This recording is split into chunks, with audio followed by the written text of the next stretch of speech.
नमस्कार बच्चों, आज हम सब कक्षा 6 की हिंदी भाषा सेतु का पाठ 9 मैं जुलाहा जो कि एक आत्मकथा है, इस पाठ का अभ्यास कार्य करेंगे। क्योंकि इस पाठ को हमने पिछली वीडियो में पढ़ लिया है, इसलिए इस वीडियो में हम इसका अभ्यास कार्य करेंगे। ठीक है, यहाँ पाठ से संबंधित शब्दार्थ दिया गया है, तो आप इसको यहाँ से नोट कर लें तथा कुछ शब्दार्थ जो हमने पढ़ाते वक्त बताए हैं तो उसको पिछली वीडियो सुनते वक्त ही नोट कर सकते हैं। आगे है अभ्यास प्रश्न, बोध और विचार, बहुविकल्पीय प्रश्न। सही विकल्प चुने।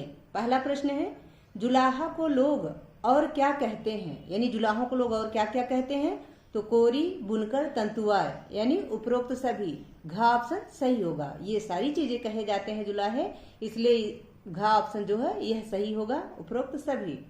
दूसरा प्रश्न है वस्त्रों की प्रशंसा कहाँ कहाँ मिलती है।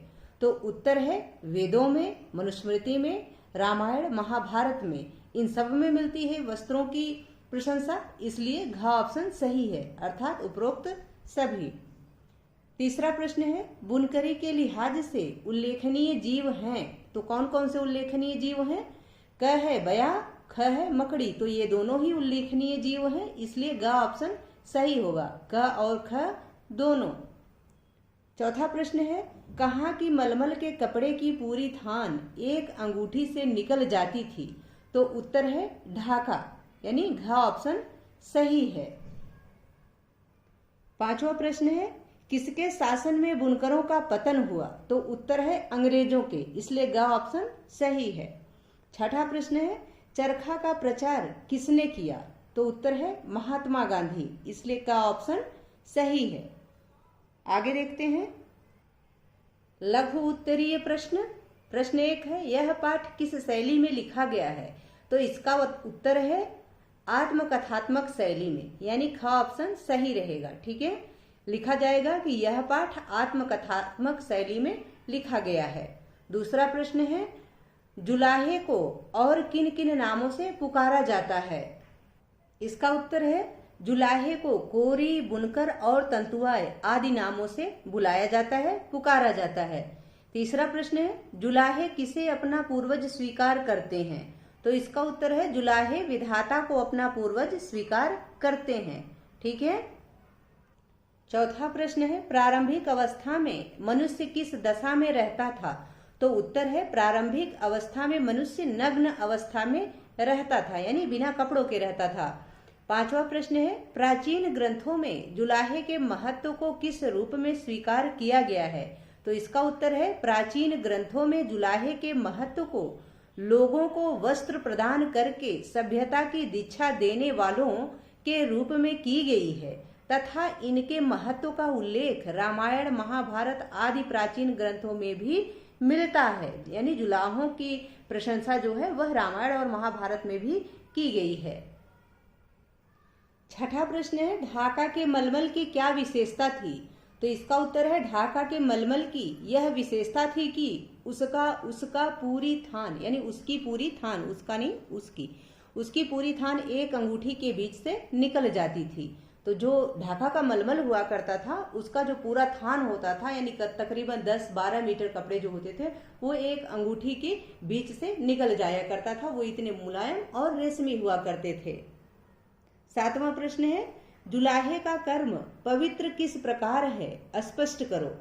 तो उत्तर है जुलाहे का कर्म बहुत पवित्र है क्योंकि वे दूसरों के तन को ढककर उनकी लाज बचाते हैं, सर्दी गर्मी की मार से लोगों की रक्षा करते हैं तथा वे परिश्रम करके ईमानदारी से अपनी आजीविका चलाते हैं, इसलिए उनका कर्म बहुत ही पवित्र है। आगे है दीर्घोत्तरीय प्रश्न। पहला प्रश्न है महात्मा कबीर के विषय में 5 पंक्तियां लिखिए। तो उत्तर है संत कबीर जाति के जुलाहा थे। दूसरा है वे कपड़े बुनते थे तथा दोहे सुनाया करते थे।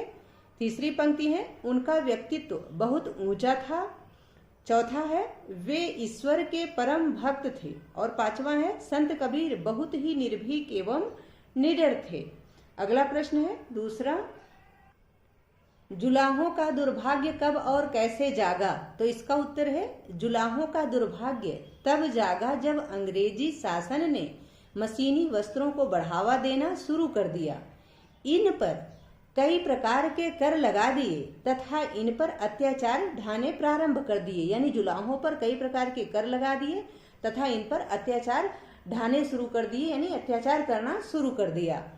तीसरा प्रश्न है, महात्मा गांधी ने जुलाहों के हित के लिए क्या कार्य किया? तो उत्तर है, महात्मा गांधी ने जुलाहों के हित के लिए अनेक कार्य किए। उन्होंने विदेशी वस्त्रों की होली जलाई तथा स्वदेशी वस्त्रों का समर्थन किया एवं उन्होंने यानी महात्मा गांधी ने स्वयं चरखा चलाकर सूत काता और खादी बुनने को प्रोत्साहित किया एवं उन्होंने खादी ग्रामोद्योग का विशेष प्रचार किया, यानी गांधी जी ने खादी ग्रामोद्योग का विशेष प्रचार और प्रसार किया।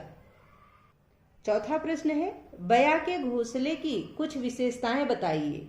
तो उत्तर है, बया के घोंसले की विशेषता यह है कि बया पक्षी इसे पेड़ों के साथ बोतलों सी आकृति के समान बुनते हैं। उन्हें देखकर ऐसा लगता है मानो उल्टी बोतलें लटकी हों। इनकी सुंदरता सभी को मुग्ध कर देती है, यानी बया पक्षी जो बनाते हैं अपना घोंसला, उसको देखकर लोग बहुत आकर्षित हो जाते हैं, बहुत मुग्ध हो जाते हैं, यानी बहुत प्रसन्न हो जाते हैं, लोगों को बहुत अच्छा लगता है। पांचवा प्रश्न है, मनु के संबंध में जुलाहा क्या कहना चाहता है? तो उत्तर है, मनु के संबंध में जुलाहा कहता है कि उन्होंने यानी मनु ने हमारे वस्त्रों की प्रशंसा करते हुए कहा है कि यदि आप गृहस्थी में सुख चाहते हैं तो गृहिणियों को सदा वस्त्र आदि देकर उनका सम्मान किया करें। तो जुलाहा मनु के विषय में कहता है कि मनु ऐसी हमारी प्रशंसा करते हैं। उन्होंने कहा है कि यदि आप अपने घर गृहस्थी को सुखी चाहते हैं तो स्त्रियों को, घर की गृहिणियों को हमेशा वस्त्र आदि दे करके उनका सम्मान किया करें। अगला प्रश्न है छठा, प्रकृति में कौन कौन से प्राणी बुनने की कला का सुंदर प्रदर्शन करते हैं? तो उत्तर है, प्रकृति में बहुत से ऐसे प्राणी हैं जो बुनने की कला का प्रदर्शन करते हैं। जैसे मकड़ी बड़ी ही कुशलता से अपना जाला बुनती है तथा बया पक्षी पेड़ों के साथ बोतलों सी आकृति के घोंसले बुनते हैं। यानी मकड़ी, बया, टेलर बर्ड इत्यादि पक्षी बुनने की कला का सुंदर प्रदर्शन करते हैं। आगे है सातवां प्रश्न, रिक्त स्थानों की पूर्ति कीजिए।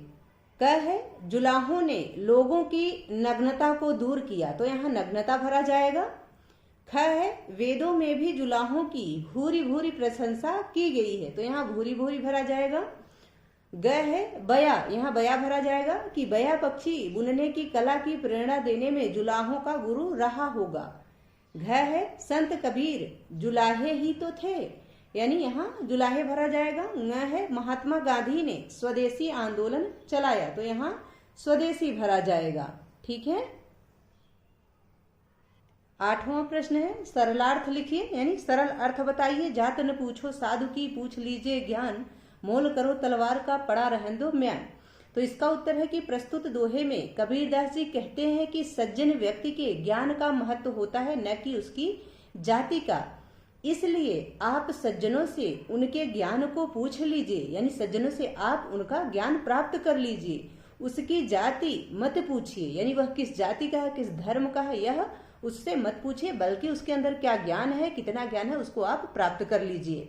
ठीक उसी प्रकार जैसे हमें तलवार का मोल करना चाहिए, उसकी धार कितनी तेज है यह परखना चाहिए, न कि उसकी म्यान कितनी कीमती है या कितनी सुंदर है यह देखना चाहिए। तो कबीरदास जी वही कहते हैं कि तलवार का मोल मत करो, उस म्यान को तलवार का मोल करो कि तलवार कितनी अच्छी है, उसकी धार कितनी तेज है, उसकी म्यान को रहने दो, म्यान का कोई मोल नहीं होता है। जिस प्रकार से उसी प्रकार से जो सज्जन व्यक्ति होता है उसकी जाति का कोई मोल नहीं होता, इसलिए उसकी जाति मत पूछिए, बल्कि उसके ज्ञान का मोल होता है, इसलिए उससे उसका ज्ञान पूछ लीजिए। आप जो आपके लिए अच्छा है, जो सबके लिए अच्छा है, उस ज्ञान को उससे ग्रहण कर लीजिए। अगला प्रश्न है 9वां, आशय स्पष्ट कीजिए। क है, विधाता सूर्य की किरणों द्वारा दिन रूपी सफेद वस्त्र बुनता है और अंधकार से रात्रि का काला वस्त्र। तो इसका आशय यह है कि इस पंक्ति का आशय यह है कि विधाता अर्थात परमात्मा ने जो दिन और रात्रि का चक्र बनाया है, उससे वह दिन में सूरज की किरणों से दिन रूपी सफेद कपड़े बनाता है तथा रात में अंधकार से काला कपड़ा बनाता है। ठीक है। अगला है ख, हमारा कर्म बहुत पवित्र है। तो इस पंक्ति का आशय है कि जुलाहों के द्वारा कपड़े बुनने का जो कार्य किया जाता है वह बहुत ही नेक काम है, यानी बहुत ही अच्छा काम है, जो लोगों के हित के लिए ईमानदारी से किया जाता है। यानी जुलाहे बड़े ईमानदारी से लोगों के लिए ये काम करते हैं, इसलिए इनका काम बहुत ही पवित्र है, बहुत ही पुनीत है।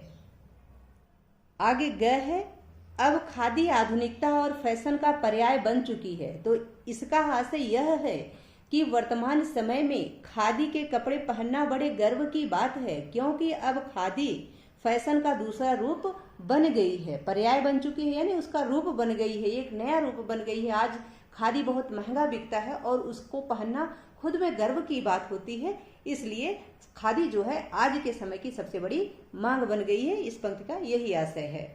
आशा है कि यह पाठ आप सबको अच्छे से समझ में आ गया होगा, इसका अभ्यास कार्य भी आप सबको अच्छे से समझ में आ गया होगा। यदि पाठ से संबंधित या वीडियो से संबंधित कोई सुझाव हो तो प्लीज कमेंट बॉक्स में अवश्य लिखें। आपकी कोई क्वेरी हो तो उसको भी कमेंट बॉक्स में अवश्य लिखें। वीडियो पसंद आए तो इसको लाइक करें, शेयर करें। चैनल पर नए हैं तो प्लीज इसे सब्सक्राइब अवश्य करें। बहुत बहुत धन्यवाद।